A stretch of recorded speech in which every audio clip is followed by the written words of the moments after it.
আর এবার নজর রাখতেই হচ্ছে শাসনের দিকে। আপনারা জানেন গতকাল রাত্রিবেলায় যুবকের রহস্য মৃত্যুর জেরে ধুন্ধুমার পরিস্থিতি তৈরি হয়। ভাড়া বাড়িতে ঝুলন্ত দেহ উদ্ধারের পরে বিক্ষোভ। রাজারহাট থেকে খড়িবাড়ি রাস্তায় টায়ার জ্বালিয়ে দেহ ফেলে দীর্ঘক্ষণ অবরোধ। প্রায় 2 ঘন্টা পর পুলিশ লাঠিচার্জ করে সেই অবরোধ তোলে। কি অভিযোগ যে প্রেমিকার আত্মীয়রা ওই যুবককে পিটিয়ে খুন করেছে এবং তারপর ঝুলিয়ে দেওয়া হয় দেহ। এই অবরোধ তুলতে লাঠিচার্জ করতে হয় পুলিশকে লক্ষ্য করে বোমাবাজি, জখম শাসন থানা আইসি সহ 5 পুলিশ কর্মী।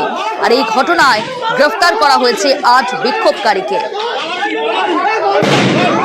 আজকে সকালের কি পরিস্থিতি জানাবে প্রতিনিধি জিয়াউল রয়েছে আমার সঙ্গে। জিয়াউল, আজ সকালের কি পরিস্থিতি, যারা আহত হয়েছেন তারা কেমন রয়েছেন এবং এই ঘটনায় এখনো পর্যন্ত মোট কতজনকে গ্রেফতার করা হলো?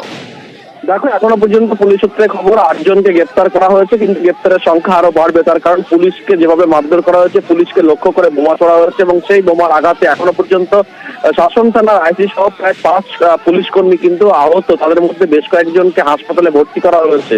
ফলে এলাকার পরিস্থিতি একেবারে থমথমে রয়েছেন। তার কারণ যেভাবে এই যুবককে অর্থাৎ প্রায় মাস 7 ধরে একটা মহিলার সঙ্গে সম্পর্ক এবং তারা একটি ভাড়া বাড়িতে থাকছিলেন এবং তা নিয়ে একটা গন্ডগোল হচ্ছিল মাঝখানে, এবং গতকাল সকালে দেখা যায় সেই যুবকের অর্থাৎ ঝুলন্ত দেহ উদ্ধার হয়। পুলিশ সূত্রে তেমনটি খবর, যখন পুলিশ খবর পেয়ে ঘটনাস্থলে যায়, অর্থাৎ ঘরের ভিতর থেকে দরজা লক করা অবস্থায় তাকে মৃতদেহ উদ্ধার করে। ফলে পুলিশের একদম প্রাথমিক অনুমান যে তিনি আত্মহত্যা করেছেন, কিন্তু পরিবারের অভিযোগ যে তাকে খুন করে ঝুলিয়ে দেওয়া হয়েছে এবং এই খুনের পিছনে এই মহিলার হাত রয়েছে।